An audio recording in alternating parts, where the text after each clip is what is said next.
Hello, hello, hello. Hello, greetings. Welcome to my channel today. Voices of Hope welcomes you. Today on the channel, we are going to talk about the idea to not suffer in silence. It is time to stop suffering in silence. What do I mean, stop suffering in silence? As I mentioned before, due to the stigma associated with mental illness, so many people are living and struggling mentally, but are suffering in silence. You know, Mental health conditions, there are so many of them, and it's a huge challenge. Unfortunately, people are not able to come out and get the help that they need. And long-term dangers, there are so many long-term dangers associated with delayed treatment. The idea that people are not getting the treatment that they need early on is causing a lot of problems. And I want you to remember today that mental health is everyone's business. It is everyone's business, but unfortunately society's attitude towards mental illness remains so negative that those who are suffering continues to suffer, and they are ashamed to admit to how they feel. Consequently, people are reluctant to seek treatment, and over time, not seeking treatment early on creates much more problem than the problem that was already at hand. You know, when treatment is delayed, some of the conditions become much more difficult to treat, and some can remain even irreversible through repeated untreated episodes of things like depression and psychosis. And so today, I want to encourage you where you are.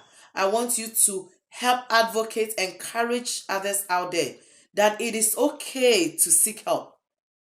Do not suffer in silence, because it's very difficult when care is not taken and treatment is delayed.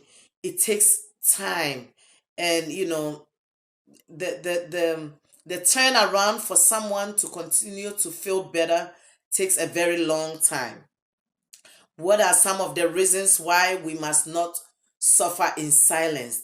Why am I saying that we should stop suffering in silence and we should get the help that we need? When you suffer in silence and not talk about how you're feeling to get the help that you need, you develop something called negative thoughts become enhanced. You begin to enhance negative thoughts, meaning your small inner voice, you know, starts to control how you should perceive life. You begin to normalize things, like not wanting to go in public and associate yourself with people, like we have something called anhedonia. The things that you once enjoyed doing, you no longer enjoy doing. But once you decide not to get the help and you start to suffer in silence, that behavior or attitude becomes a part of you. It is a negative thought, but you begin to normalize it and you tell yourself that it is my way of life. It is it is the way I would like to live life now. And that is not okay. Another reason why we should not suffer in silence is that treatment will be delayed. I have talked about it and I'm saying it again. Mental illness is not a death sentence. If you seek help early enough, if you speak about it, talk about it, get the treatment you need, you would be okay to go about your business, to function as you've been functioning. But when treatment is delayed, you begin to deny the chance, even you don't want to see people who would be able to listen to you and perhaps help you to live a happier and healthy life. And so it's very crucial that treatment is not delayed. But when we live in silence, that is what happened. Another reason why we should not live in silence and we should stop suffering in silence is that symptoms become the normal way of living. This kind of goes hand in hand with the idea that your negative thoughts are enhanced. Symptoms become normalized. Not wanting to get out of bed, not wanting to do anything with yourself, overeating, not eating, it becomes a part of you. You begin to live that life, not realizing that it's a symptom of a condition. It becomes normal. And so it's very, very important that we do not suffer in silence. Let us get the help that we need. Another reason is not being true to yourself. Because once you begin to adapt to that life and not wanting to talk about it and it becomes a part of you, that means you are not who you once used to be. You're no longer true to yourself. You know, people, for example, people who suffer depression, clinical depression for so long, it comes to a time where they are able to fake it almost. You know, they could be smiling, but deep down, they are really dying inside. They are suffering. And so when this happens, the person is no longer true to themselves. Another reason is you begin to create isolation. You isolate yourself. You want to just be by yourself. You don't want to no longer go around people. People who you used to hang around with, you used to go out with, you used to communicate with, your family, your friends, loved ones, those who will make you smile or laugh or help you along the way, you begin to cut them all off and you want to isolate yourself. And that is not a good route to go.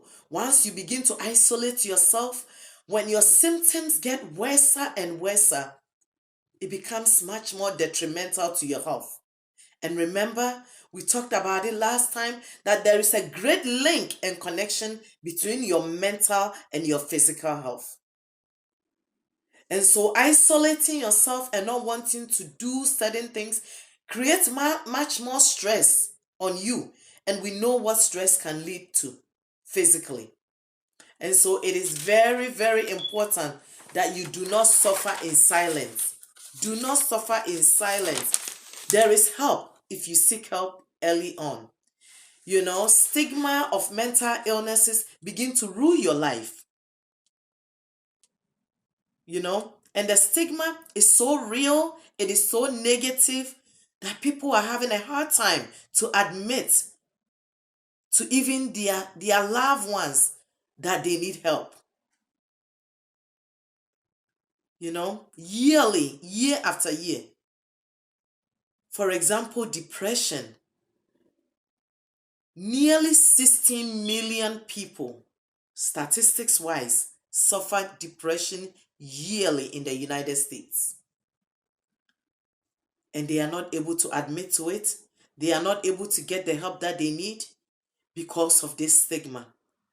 The negative stigma associated with mental illness makes it so difficult for people to come out and get the help that they need. I am here as an advocate of mental health to encourage you. Speak and get help. You are not alone. Those who are not even diagnosed are much more many. There are many out there who are undiagnosed. But please, do not be so hard on yourself. Speak to someone, even if it's one person. Talk to your primary care provider. Let them know what's going on. What is going on? Take care of yourself. Because as you know, there is no health without mental health. Mental health, mental illness is everyone's business. You are not alone. People have been able to seek the help that they need and they are going on in their business. They go to work, they go to school, they aspire to be who they want to be. Only because they have reached out and they are getting the help that they need. Let us seek for help And please do not suffer in silence. Thank you so much for tuning in to Voices of Hope channel. Please subscribe to this channel, comment and share, because this is something that we all need. Don't forget to click the notification bell so that when new videos come, you'll be one of the first people to be notified and gets it. Continue to follow us. Thank you so much. Those of you who have already subscribed to my channel, I really appreciate you all. Please, if this is your first time stumbling upon this channel, don't forget to subscribe and share. And please comment down below if you have any concerns or questions. Thank you.